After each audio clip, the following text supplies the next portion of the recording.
આપણી સંકલ્પ ન્યૂઝ ચેનલને સબસ્ક્રાઇબ અને લાઇક કરો, બેલ આઇકન દબાવો જેથી આવનાર ન્યૂઝ અપડેટ્સની નોટિફિકેશન આપના મોબાઈલ પર સૌથી પહેલા પહોંચે. Like, subscribe and share the video. નમસ્કાર દર્શક મિત્રો, હું છું પૂજા ટંડેલ. સંકલ્પ ન્યૂઝમાં આપનું સ્વાગત છે. સમાચારની શરૂઆત કરતા પહેલા એક નજર આજના મુખ્ય સમાચાર ઉપર. વલસાડમાં વધુ એક જર્જરિત સીવ એપાર્ટમેન્ટની બાલ્કની ધરાશયી થતા 2 બાઇક ઉપર પડતા નુકસાન. વલસાડ શહેરમાં વધુ એક જર્જરિત સીવ એપાર્ટમેન્ટના પહેલા માળની બાલ્કનીનો ભાગ ધડાકાભેર તૂટી પડ્યો હતો. એપાર્ટમેન્ટની બાલ્કની નીચે પાર્કિંગમાં પાર્ક કરેલ 2 બાઇક કાટમાળ નીચે દબાઈ જતા નુકસાન થવા પામ્યું હતું. ધડાકા સાથે બાલ્કનીનો ભાગ ધરાશયી થતા સ્થાનિક લોકો મદદે દોડી આવ્યા હતા. ઘટના અંગે વલસાડ નગરપાલિકાની ફાયર ફાઇટરની ટીમને ઘટનાની જાણ થતા તાત્કાલિક ઘટના સ્થળે પહોંચી એપાર્ટમેન્ટનો જર્જરિત ભાગ અને કાટમાળ દૂર કરવાની કામગીરી હાથ ધરી હતી. કાટમાળ પડવાથી કોઈને ઈજા થઈ ન હોવાથી લોકોએ રાહતનો શ્વાસ લીધો હતો. એપાર્ટમેન્ટમાં રહેતા સ્થાનિક લોકોને તાત્કાલિક ફ્લેટ ખાલી કરવા સમજાવવામાં આવ્યા હતા.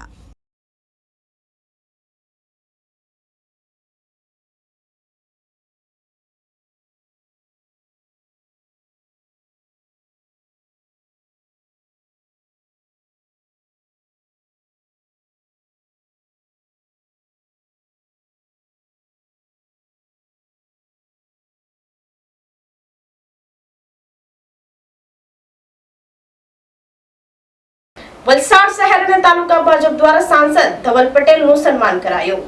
જિલ્લાનો પ્રશ્નો હલ કરવા સાંસદે ખાતરી આપી. વલસાડ તાલુકા અને શહેર ભાજપ દ્વારા આજ રોજ વલસાડ ખાતે કોળી પટેલ સમાજની વાડીમાં વલસાડ ડાંગના નવનિર્વાચિત સાંસદ ધવલ પટેલનું અભિવાદન કરવાનો કાર્યક્રમ જિલ્લા ભાજપના પ્રમુખ હેમંત કંસારાના અધ્યક્ષપદે યોજાયો હતો.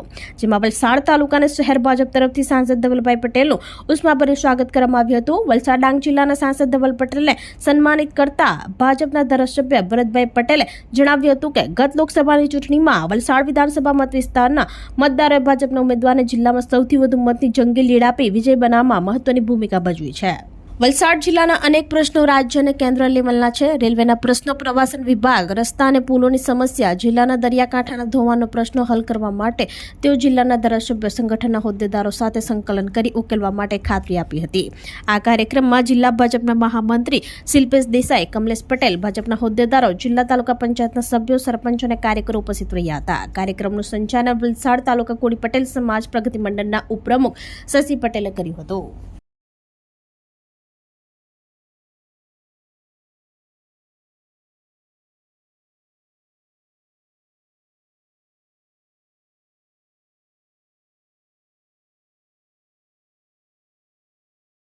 મોદી સાહેબે ખાલી 10 જ વર્ષમાં 11માંથી 5મા નંબરની મોટી અર્થવ્યવસ્થા બનાવી દીધી અને આવનારા 3 વર્ષમાં 3જા નંબરની અર્થવ્યવસ્થા બનવા આપણે જઈ રહ્યા છીએ.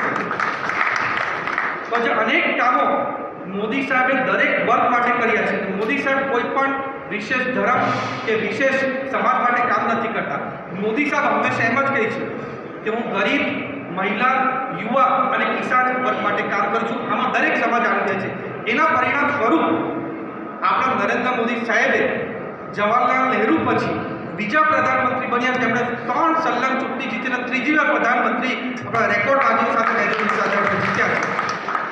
ને આવતા જ એમણે ભારત દેશના માટે અનેકો કામ ચાલુ કરી દીધા છે. અને 2047માં જે આપણે અમૃતકાળમાં આપણે પ્રવેશી રહ્યા છે અને અમૃતકાળ જ્યારે આપણે 100 વર્ષના આઝાદીના પૂર્ણ થશે, જ્યારે આપણે જે વિશ્વગુરુ બનાવવાનું સપનું જોઈએ છે એના માટે પૂરી રીતે કાર્યરત થઈ રહ્યા છે.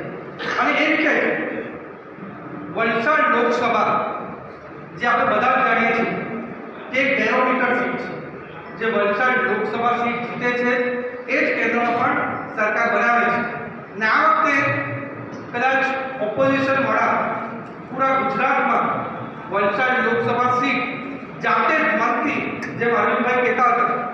વાપી હાઈવેની હાઈમસ લાઇટો બંધ હાલતમાં લઈ શોભાના ગાંઠિયા સમાન બનતા વાહન ચાલકો પરેશાન. હાઈવે વચ્ચેના નાના ડિવાઈડર રાત્રિના નજરે ન પડતા જોખમી. હાઈવે ઓથોરિટીની બેદરકારી સામે લોકોમાં આક્રોશ.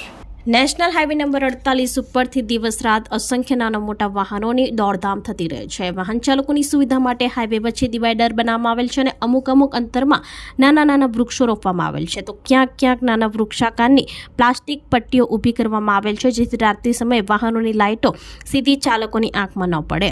આ ઉપરાંત વાહન ચાલકોની સુવિધા માટે હાઈવે પર ઠેર હાઈમસ લાઇટો મૂકવામાં આવેલ છે. તો ક્યાંક હાઈવે બ્રિજ ઉપર લાઇટો મૂકવામાં આવેલી છે. જોકે સમય વીતતા નાના વૃક્ષાકારની પ્લાસ્ટિક પટ્ટીઓ ગાયબ થઈ ચૂકી છે અને હાઈવે વચ્ચેના ડિવાઈડરો નાના બની ગયા છે, જેને લઈ ક્યારેક મોટા વાહનોના ટાયરો ચડી જવાને લઈ ખોટી દિશાની લેન તરફ પહોંચી જવાની સંભાવના હોય, જે જોખમ રૂપ લાગી રહ્યું છે. જ્યારે હાઈવે પર મુકાયેલ હાઈમસ લાઇટો અને સ્ટ્રીટ લાઇટો બંધ અવસ્થામાં જોવા મળી રહી છે. આ સમસ્યા વાપી હાઈવેની છે. વાપી UPL ઓવરબ્રિજથી સલવાવ બ્રિજ સુધીના હાઈવે પર રાત્રિના સમયે નાના મોટા વાહન ચાલકો જીવના જોખમે વાહન હંકારી જતા હોય છે. ક્યારેક હાઈવે પરથી રાત્રિના સમયે કેટલાક વટે માર્ગ ઓળંગતા હોય છે, તો કેટલાક વાહનો બંધ અવસ્થામાં ઉભેલા હોય છે, તો કેટલીક વખત પશુઓ પણ આવી ચડે છે. રાત્રિના સમયે જો હાઈમસ લાઇટો કે સ્ટ્રીટ લાઇટો ઝળહળતી રહે તો નાના મોટા વાહન ચાલકોને મોટી રાહત થઈ શકે એમ છે. હાઈમસ અને સ્ટ્રીટ લાઇટો બંધ અવસ્થામાં લઈ શોભાના ગાંઠિયા સમાન બની ગઈ છે. હાઈવે ઓથોરિટી દ્વારા વાપી નેશનલ હાઈવે નંબર 48 ઉપર એક નજર કરી વિવિધ સમસ્યાઓને ધ્યાને લઈ વહેલી તકે ઉકેલ લાવવામાં આવે તેવી માંગ સૌ કોઈ વાહન ચાલકો અને રાહદારીઓ કરી રહ્યા છે.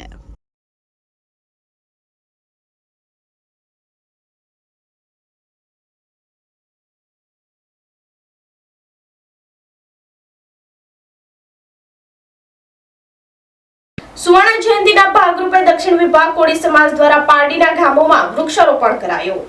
દક્ષિણ વિભાગ કોળી સમાજ મંડળના 50 વર્ષ પૂર્ણ થતા સુવર્ણ જયંતિના ભાગરૂપે પારડી તાલુકાના વિવિધ ગામોમાં વૃક્ષારોપણ કરવામાં આવ્યું હતું. દક્ષિણ વિભાગ કોળી સમાજ મંડળના 50 વર્ષ પૂર્ણ થયું હોય અને આ સુવર્ણ જયંતિના અવસરે મંડળ દ્વારા બાલદા, સોંધલવાડા, સોનવાડા અને સુખલાવ ગામમાં વૃક્ષારોપણ કરવામાં આવ્યું હતું. સમાજના પ્રમુખ સહિત મંડળના આગેવાનો, યુવા કાર્યકર્તાઓ સહિત મહિલા મંડળે ઉત્સાહભેર ભાગ લઈ વૃક્ષારોપણ કર્યું. ગામડું તૂટી શહેર બની રહ્યા છે અને જ્યાં ત્યાં મસમોટા કોન્ક્રીટના જંગલો બનવાને લઈ વૃક્ષોનું નિકંદન કરવામાં આવી રહ્યું છે. પર્યાવરણની જાળવણી અને તેનું વિસ્તૃતીકરણ કરવા માટે વૃક્ષારોપણ જરૂરી બન્યું છે. ત્યારે આવનારા દિવસોમાં સમાજ દ્વારા વધુમાં વધુ ગામોને આવરી લઈ વૃક્ષો રોપવાનું અભિયાન ચલાવશે હોવાનું જણાવ્યું હતું.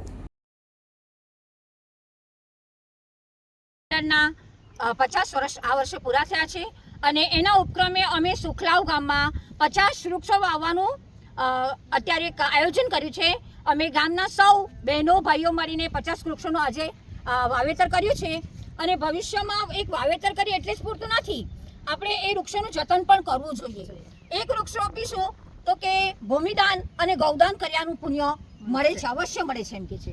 એટલે આપણે એક વૃક્ષ રોપીએ સૌ અને નિર્ધાર કરીએ કે આ વૃક્ષ ભવિષ્યમાં આપણને એના ફળ રૂપે કંઈક આપણે છાંયો આપે, ફળ આપે, એના આપણે હંમેશા એ ફળ મળે એ રીતેની આપણે એક આ પ્રયત્ન રહ્યો છે. એટલે આપણા સુખલાવ ગામ તરફથી આ એક 50 વૃક્ષનું જે આયોજન થયું છે એ હંમેશા આપણે પણ એના માટે જતન કરવા માટે કટિબદ્ધ બનીશું અને કટિબદ્ધ રહેવું જ જોઈએ. દરેક વ્યક્તિ એક વૃક્ષ રોપે તો એમ કે ઓક્સિજનની પણ એમ કે માત્રા બધાને મળી રહે એવું કહે છે આજના વૈજ્ઞાનિકો. એટલે દરેક વ્યક્તિએ એક વૃક્ષ તો અવશ્ય જ એના જીવનમાં રોપવું જોઈએ. ભરૂચમાં રમતના મેદાનને બચાવવા વડોદરાથી સાયકલ લઈને આવી 2 બહેને કલેક્ટરને આવેદનપત્ર આપ્યું. ભરૂચ શહેર પશ્ચિમ વિસ્તારમાં આવેલ સબજેલ પાસે વર્ષો જૂનું એકમાત્ર રમતગમતના ખુલ્લા મેદાનને બચાવવા ટેનિસ અને સ્કેટિંગ રમતની નેશનલ લેવલની 2 બહેનોએ વડોદરાથી ભરૂચ કલેક્ટર આવી સાયકલ પર આવી વિરોધ નોંધાવ્યો હતો. એક તરફ આપણા દેશના પ્રધાનમંત્રી ઓલિમ્પિક રમતો માટે યજમાની આપણા ગુજરાતમાં લાવવા મહેનત કરી રહ્યા છે, તેવા સમયમાં ભરૂચ શહેર પશ્ચિમ વિસ્તારમાં એકમાત્ર ભરૂચ સબજેલ પાસે આવેલ રમતગમત માટે ગ્રાઉન્ડ છીનવી રહ્યા છે. આ ગ્રાઉન્ડ સ્પોર્ટ અને રમતગમત માટે જતો રહેશે તો બાળકો ક્યાં સ્પોર્ટ રમવા જશે. પશ્ચિમ વિસ્તારમાં સબજેલ પાસે આવેલ મેદાનને બચાવવા માટે વડોદરાથી ભરૂચ સાયકલ લઈને 2 બહેન ભરૂચ કલેક્ટરને આવેદનપત્ર આપ્યું હતું. ભરૂચથી રિપોર્ટર અવી સૈયદ, સંકલ્પ ન્યૂઝ.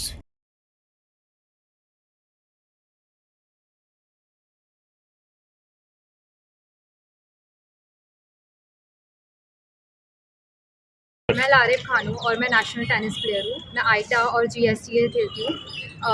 हम यहाँ पे ही रहते थे, हम इसी ग्राउंड पर खेले हैं. इसी ग्राउंड से हमको हमारा टैलेंट पता चला है और फिर भरूच में कोई स्पोर्ट्स स्कोप ना होने के लिए हम लोग को बरोडा शिफ्ट होना पड़ा. तो मुझे ये बोलना, पहले जो यहाँ पे मोदिया सर थे उन्होंने भी ये ग्राउंड पूरा अपने ऑर्डर करके अपने साथ ले लिया, हमारे बारे में बिल्कुल नहीं सोचा। और जेल एडमिनिस्ट्रेशन के पास इतना सारा लैंड है, स्टिल वो हमारे लैंड को लेना चाहते हैं, हमको एक कॉन्क्रीट जंगल में डालना चाहते हैं। वो हम कैसे माने? हमको यहाँ पे हम खेलने का मौका मिलेगा तभी तो हम लोग आगे बढ़ पाएंगे, हमको हमारा टैलेंट पता चलेगा।